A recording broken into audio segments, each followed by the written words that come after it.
Selamat malam Bapak Ibu. Halo, selamat malam Ibu Karoli. Malam juga. Nah, jadi sudah seharusnya kita memperingati Hari Kemerdekaan ya dengan bersatu padu dalam satu tujuan untuk menuju Indonesia yang maju. Cuman setelah kemerdekaan kita yang hampir mau menginjak ke 76, tentunya banyak hal yang kita alami. Terutama 2 tahun terakhir ini, seperti kita tahu dan kita alami sendiri, COVID-19 masih merebak ya, masih ada di negara kita. Masih menjadi pandemi negara kita dan itu membatasi ruang gerak kita.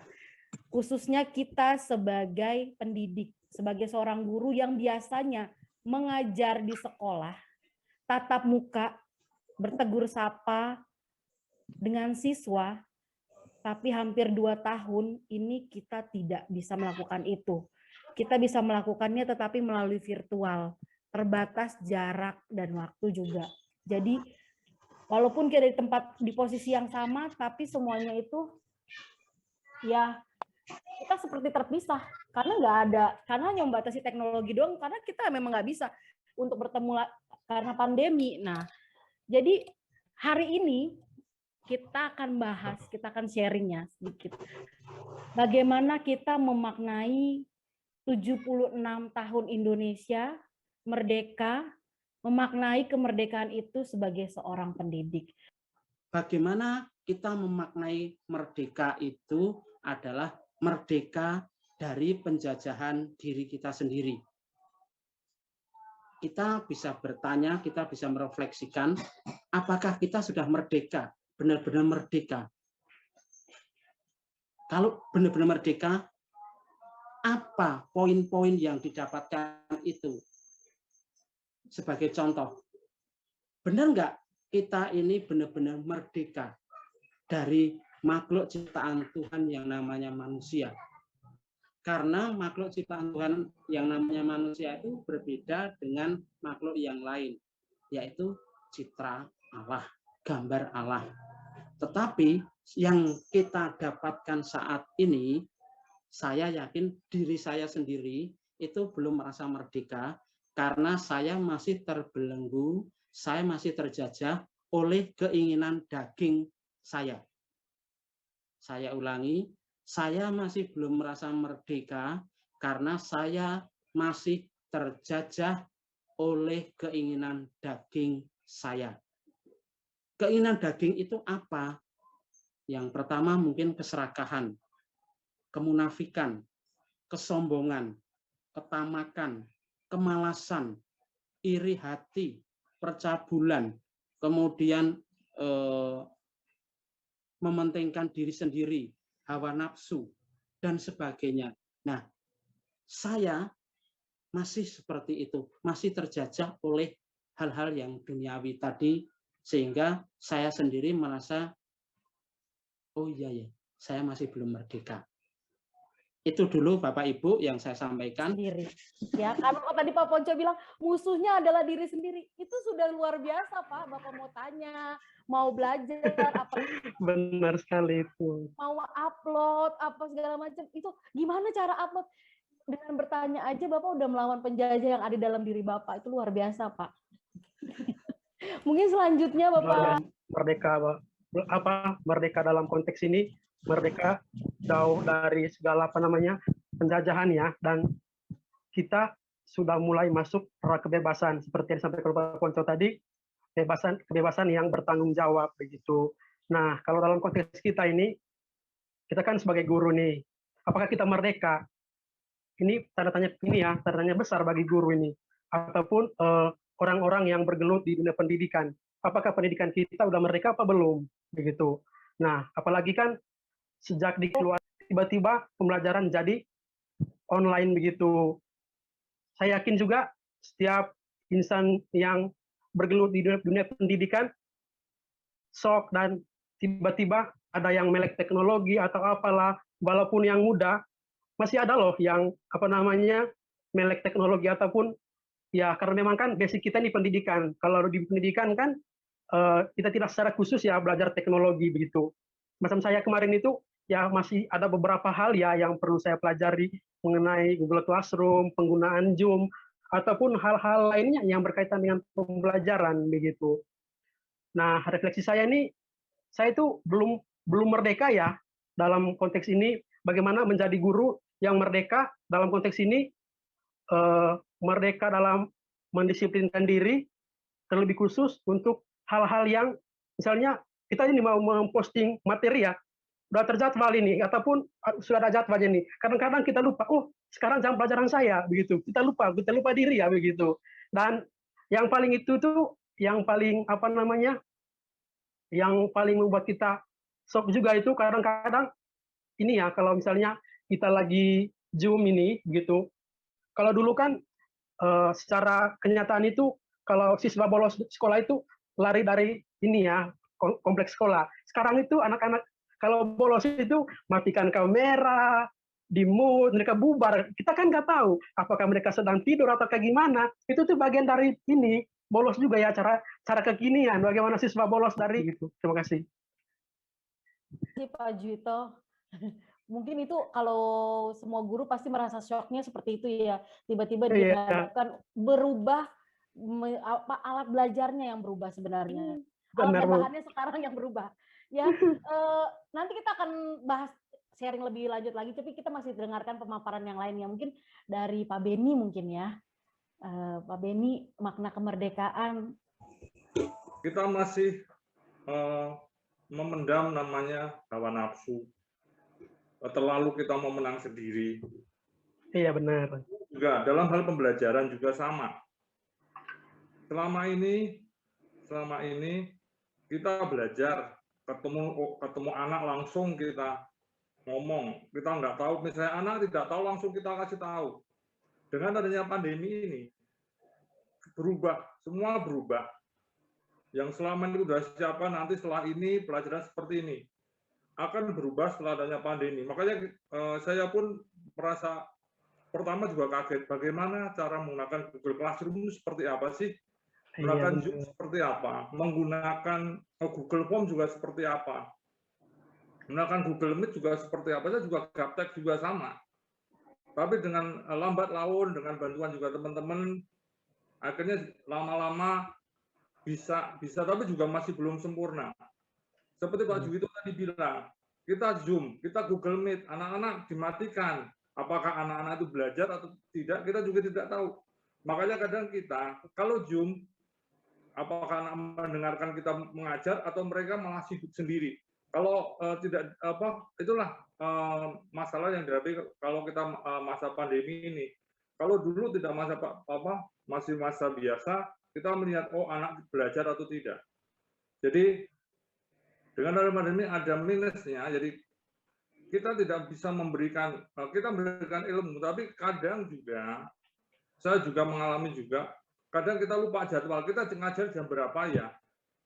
Kita materi udah siap nih, ternyata ada masalah, misalnya tadi ada anak yang tidak aktif dan lain sebagainya, akhirnya membuat materi-materi yang sudah siapkan dari awal, itu kadang tidak tersampaikan dengan baik. Itu saja Bu Karolin, mungkin nanti tambahkan untuk sharing berikutnya. Terima kasih. Terima kasih Pak Beni. Lebih sama ya memang. Masalahnya adalah ya merubah cara mengajar kita, tapi tetap tujuannya harus mencerdaskan siswa ya. Mungkin selanjutnya sekarang ke ibu-ibu dulu kali ya. Mungkin gantian dulu Bu, supaya kemerdekaan Indonesia ke-76 ini mungkin saya sudah merdeka. Tapi di satu sisi saya sebagai pendidik memang ada suka dukanya. Nah, ada positif dan negatifnya ya di era pandemik ini. Positifnya dulu deh, di era pandemik ini kita kan sebagai guru biasanya kalau tidak pandemik tinggal mengajar, perlu membaca buku, membuat materi, tidak perlu menyiapkan PowerPoint. Nah, ketika pandemik kita jadi membuka materi jauh-jauh hari, misalnya pada malam hari untuk mengajar esok harinya. Kita membaca materi, membuat PowerPoint ataupun media lainnya. Nah, itu kita juga belajar bagaimana menggunakan teknologi pendidikan. Ternyata kita baru tahu, oh ternyata di Google itu ada Google Meet, ada Google Classroom, terus ada Google untuk Google Form ya. foto, terus banyak sekali ternyata fitur-fitur teknologi yang mendukung kita untuk pendidikan. Nah, dulu sebelum pandemi kita tidak tahu itu Google Meet, Google Form dan lainnya. Tapi di pandemi ini kita belajar mengenai teknologi. Nah, itu untuk sisi positifnya ya. Saya sendiri spontan. Sekarang kan tidak spontan, kita harus persiapan jauh-jauh hari. Nah, dukanya ya ini, negatifnya atau dukanya dari saya itu dialami Bapak Ibu lah. Misalnya anak tidak ikut Zoom, tapi tidak memberitahu. Terus tidak mengumpul tugas, seolah-olah guru kita kayak debt collector, nagih tugas terus. Benar, Bu. Mungkin dialami Bapak Ibu ya, kita kayak debt collector, nagih tugas terus Zoom sama aja, Zoom ada yang beberapa sampai mungkin mata pelajaran saya sampai kemarin hari Kamis pun ada yang tidak masuk, belum pernah Zoom sama sekali juga ada, tapi ditanyain ternyata dia tidur. Mungkin juga ada sesuatu yang dari anak-anak saya juga ya, terus mungkin dialami Bapak Ibu. Terus kalau Zoom kan kita kadang fokusnya menjelaskan, tidak fokus ke anak lihat kameranya dia mati atau tidak. Jadi ada Bapak Ibu yang seperti itu, kita fokus menjelaskan tapi lupa kameranya. Itu sih dari saya untuk kemerdekaan. Saya lebih disiplin untuk di era pandemi ini sih, mengolah waktunya. Itu aja sih Bapak Ibu dari saya. Berarti Bu Prima di banyaknya kendala ternyata ada segi positifnya, itu lebih disiplin ya. Mudah-mudahan kalau saya masih belum kayaknya. Udah sharing kan Ibu? Silakan. Ya, baik. Selamat malam Bapak Ibu. Terima kasih Bu Karolin. Malam. Ini merdeka di era pandemi ya, Bu. Ini sepertinya sulit ya. Seperti yang sebelumnya di awal tahun itu di bulan Maret, kalau nggak salah, di pertengahan sudah mulai pembelajaran jarak jauh PJJ. Jarak jauh PJJ, benar. Di situ awalnya. Nah, ketika itu kan semua termasuk saya ya, guru-guru yang belum tahu apa itu media pembelajaran seperti Google Classroom, seperti Google Meet, dan membuat soal menggunakan Google Form. Itu mungkin yang baru ya, setelah lebih kurang setahun lah kita jalani mengirim tugas maupun materi melalui WhatsApp dan mengirim link seperti itu. Tapi di era pandemi ini kita harus bangkit terus maju lagi. Nah, kalau ke PowerPoint untuk menulis matematika khususnya ya Bu ya, itu pasti memakan durasi waktu yang lama. Tapi puji Tuhan, Bapak Kepala Sekolah memberikan atau menyediakan pentab untuk kami yang guru-guru eksakta. Nah, di sini juga kita mendapat kemajuan lebih lagi. Itu sih Bu, dan kiranya pandemi ini segera berlalu. Terima kasih Bu. Amin.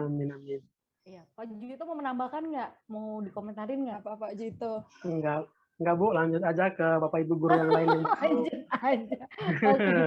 Kok harus ke saya sih Bu? Pak Boni ya, kayak Pak Boni. Silakan coba. Halo Pak Boni, mana Pak Boni nih? Baik, terima kasih. Memaknai kemerdekaan ya di tengah pandemi ini, memang saya lihat temanya ini memang sulit ya. Kalau dibilang merdeka ya memang Indonesia sudah merdeka, tapi Indonesia sudah merdeka ya.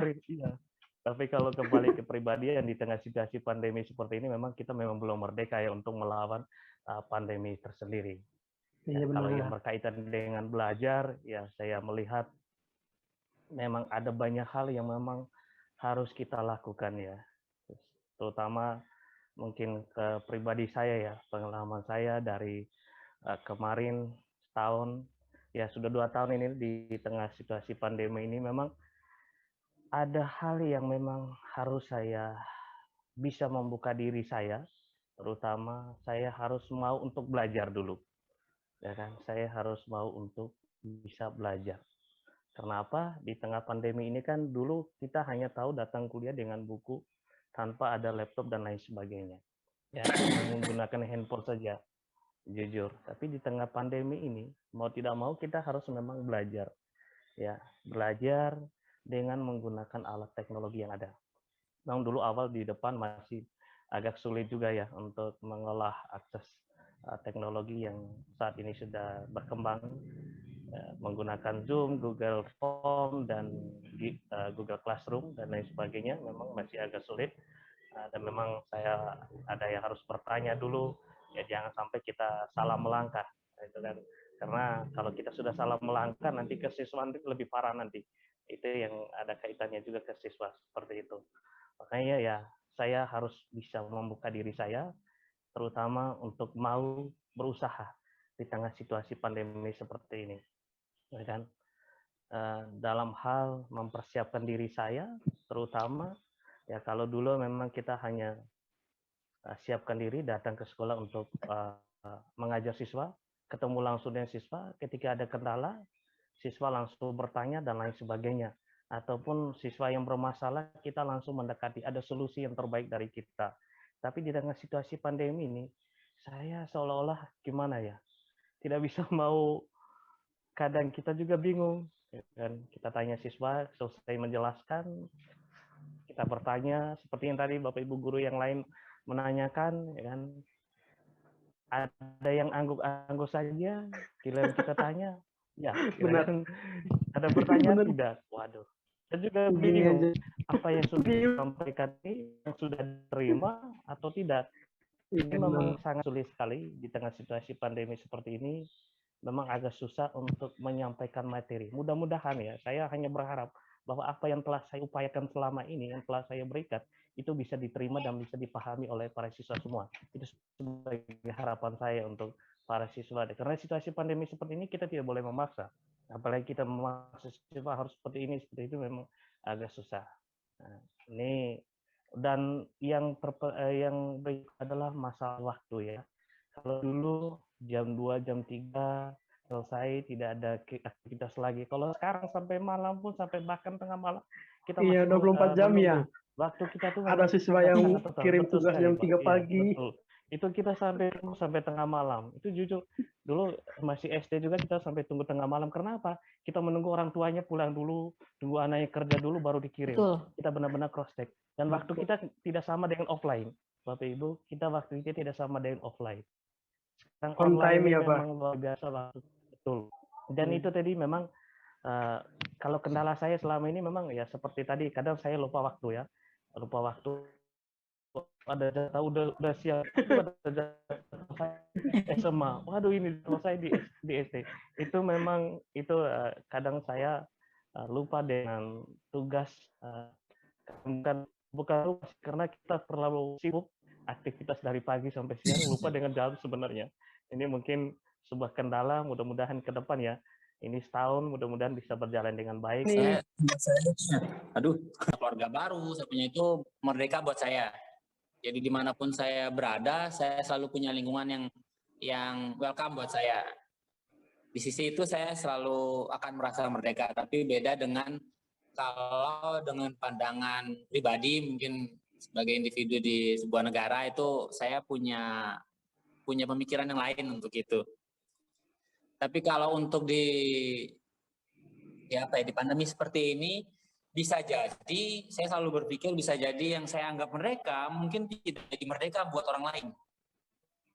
Mungkin kayak tadi waktu kan kalau kita belajar di sekolah, ya begitu jam 4, ya sudah kita merdeka, udah pulang ke rumah, aktivitas seperti biasa, buat kita merdeka. Tapi mungkin buat anak-anak justru tidak jadi merdeka. Justru setelah jam pelajaran itu masih merasa terbebani. Ini yang saya selalu kesulitan sekali setiap kali di grup, karena saya tidak seperti Bapak Ibu guru yang punya jam mengajar bisa intens lihat anak-anak walaupun dari Zoom ya, walaupun tidak bertemu langsung. Saya paling cuman hanya di grup WA dengan beberapa anak-anak yang awalnya pertama saya buat kita pakai bahasa yang baik, kata-kata baku, mungkin tidak boleh stiker-stiker yang aneh-aneh.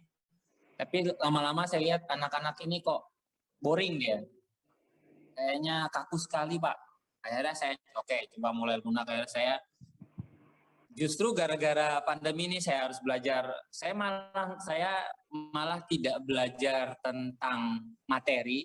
Saya belajar apa sih yang mereka sukai. mau tidak mau saya ngikut, oh si anak ini tuh sukanya ini, sampai K-pop, sampai film, sampai game, mau nggak mau harus ikut. Jadi begitu chat si A ngomong apa, si B ngomong apa, saya masih nyambung. Akhirnya saya lihat, oh ini merdeka buat mereka, oh ini merdeka buat saya. Tapi sampai sekarang akan susah sekali kita satukan benang merahnya kalau buat saya. Yaitu mungkin tadi Bapak Ibu semuanya sudah bilang, kita sama-sama belajar, tidak hanya kita Bapak Ibu, mungkin anak-anak juga ngerasa loh. Kita selalu bilang mereka, wah anak-anak dilahir di tahun 2000-an atau di masa sekarang, otomatis akan menguasai yang namanya Zoom, otomatis menguasai Classroom, otomatis semuanya menguasai lainnya. Mereka pun juga belajar Bapak Ibu. Nah hanya kadang-kadang belajarnya ke arah yang negatif. Bukan belajar menggunakan secara baik, belajar bagaimana caranya mengakali program ini ya. Tadi contohnya yang paling dasar ya mungkin Zoom, kita nggak bisa lihat dia lagi ngapain. Ya merdeka, makanya mereka bilang ada berakan anak-anak, kalau misalnya kita masuk gimana? Kayaknya enak nggak masuk Pak. Akhirnya saya menilai itu merdeka buat mereka kan. Kita lebih senang kalau masuk, anak-anak, saya di rumah aja nggak perlu nyalain kamera, saya nggak perlu harus mandi, saya sambil makan pun bisa dengar, saya sambil belajar. Yang belum tentu mereka belajar, ya jadi tanda tanya kan akhirnya. Tapi itu merdeka buat mereka. Begitu ada tugas, itulah jadi mereka langsung senyap, langsung tidak jadi merdeka, harus mengerjakan, harus begini. Tapi ya itu baik dan buruknya buat saya di pandemi ya. Di satu sisi kita belajar, di sisi lain juga kita harus belajar menerima. Mudah-mudahan nanti kalau kita sudah masuk, itu hasil perjuangan kita. Kalau saya nunggunya ya kalau begitu masuk, akhirnya baru saya bilang merdeka. Kita kembali ke pembelajaran seperti tadi. Nah itu kalau sudah masuk nanti mungkin saya akan selalu bilang, wah merdeka Pak, kita sudah merdeka. Bebas dari pandemi, kalau dulu sama penjajah, sekarang sama virus yang tidak terlihat. Ya kurang lebih mungkin seperti itu. Nanti kalau ada kurang lebihnya ya kita sharing setelah ini. Baik, terima kasih Pak Oki. Selanjutnya Bu Maria. Jadi kalau untuk merdeka sih sebenarnya saya merdeka karena apa? Kalau dilihat dari basic saya ya, saya seorang pendidik. Nah, berarti saya harus masuk ke ranah pendidikan. Nah, jujur saja ini pertama kalinya saya jadi guru yang mengajar di sekolah. Nah, itu merdeka buat saya karena apa? Karena saya mendapatkan keluarga baru di situ. Saya bisa mengenal sistem pendidikan di sekolah itu seperti apa. Itu yang benar-benar saya dapatkan kalau merdeka. Nah, sialnya gitu. Jadi masuk waktu pandemi, jadi saya nggak ngerti ini. Baru mau belajar gimana cara ngajar yang benar, gimana kalau kita menghadapi murid-murid, rasanya seperti apa, atau enaknya gimana ya. Kita belum pernah merasakan ini menghadapi murid, lihat murid yang pintar seperti apa, cara menghadapi yang bandel seperti apa, cara menghadapi yang malas tahu seperti apa, masih bodoh. Saya jujur saya belum pernah merasakan yang seperti itu, yang bertatap muka secara langsung. Nah, udah masuk sekolah nih, tapi pandemi. Gimana ini caranya? Jadi ya sudah dari rumah. Nah, awal saya masuk ke Santo Yosep, karena memang saya baru ya di dalam lingkungan sekolah, saya nggak tahu apa itu PPDB online, PJJ, jadi saya bingung ini nih gimana, ini nih benar-benar saya nggak ngerti, nggak paham sama sekali kan. Ini ternyata kalau PJJ ini jujur yang berlebihan ini.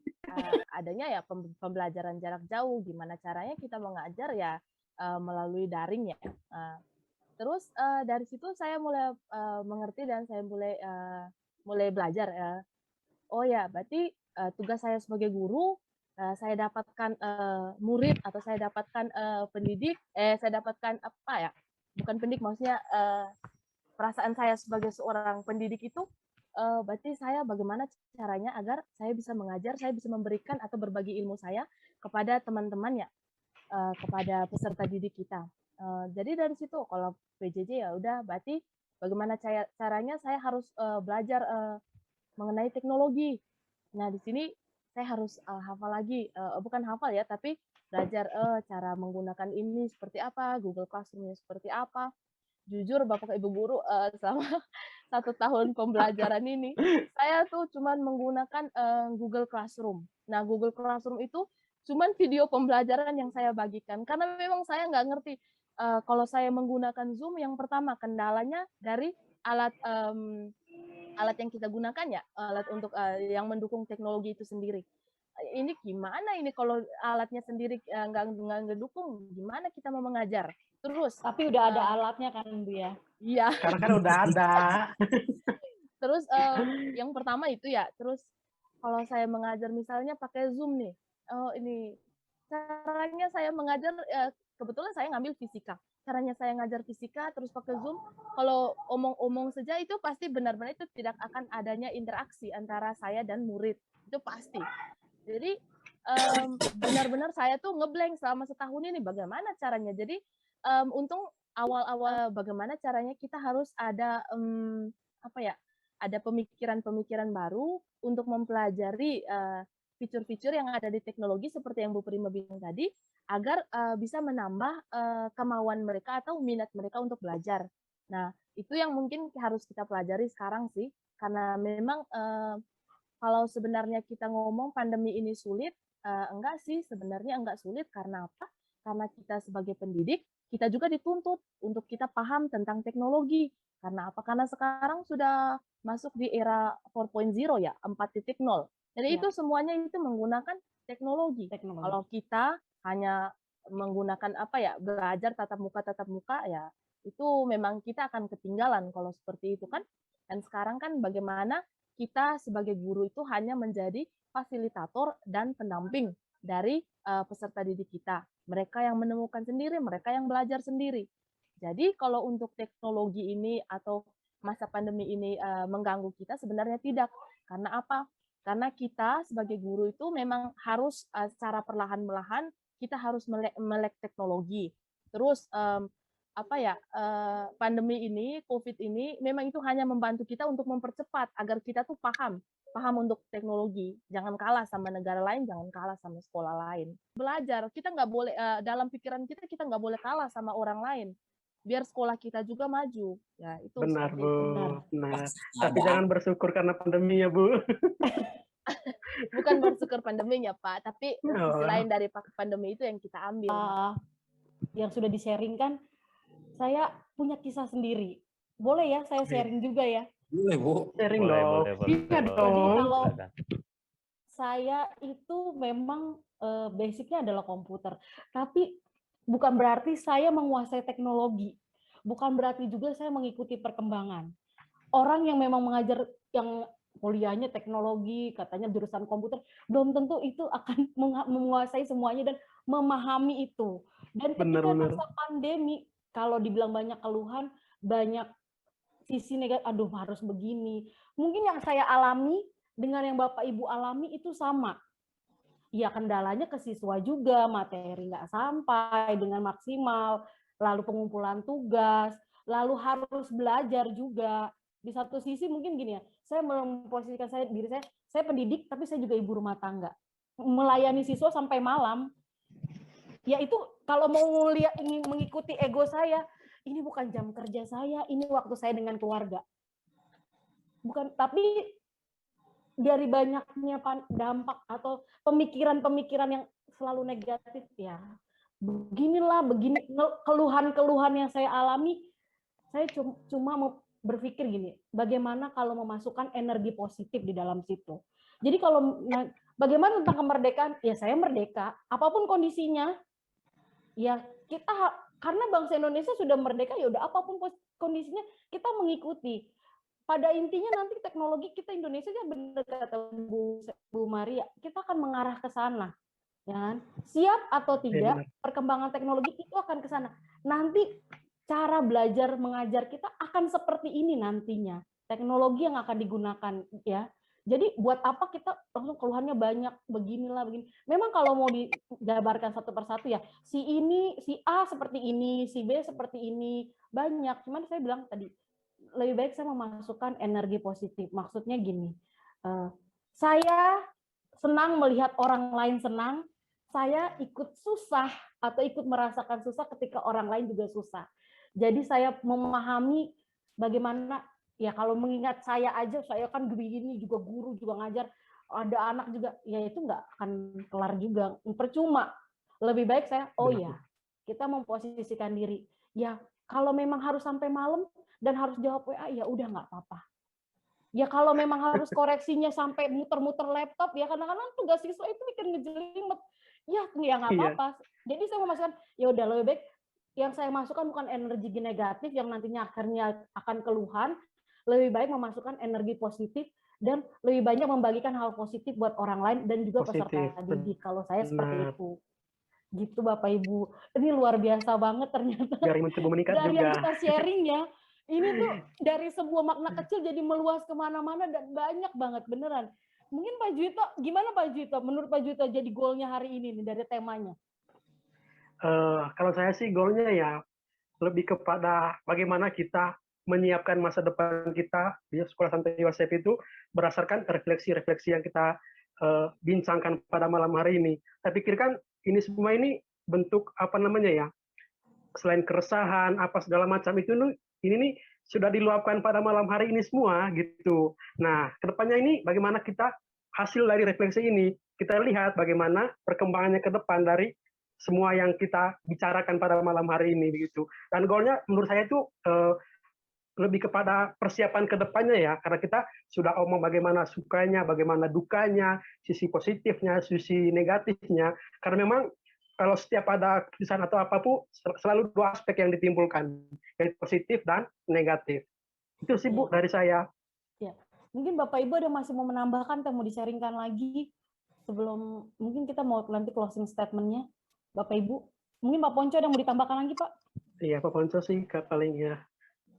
Mari kita menjadi guru yang baik, digugu dan ditiru. Tadi Romo siapa itu? Romo Van Lith itu menyampaikan, Romo Van Lith itu dari Eropa loh. Dia tidak pakai AMDG, tidak pakai ini dan sebagainya, tapi go Jawa sekali ya. Golek sego, golek swargo. Artinya adalah mencari penghidupan sekaligus juga mencari kedamaian kelak nanti. Itu yang luar biasa Bapak Ibu. Ya mari itu kita jadikan dengan kita supaya nanti Bapak Ibu itu tidak terbebani. Halo semuanya, selamat datang di channel YouTube SMA Santo Yosef Bekasi.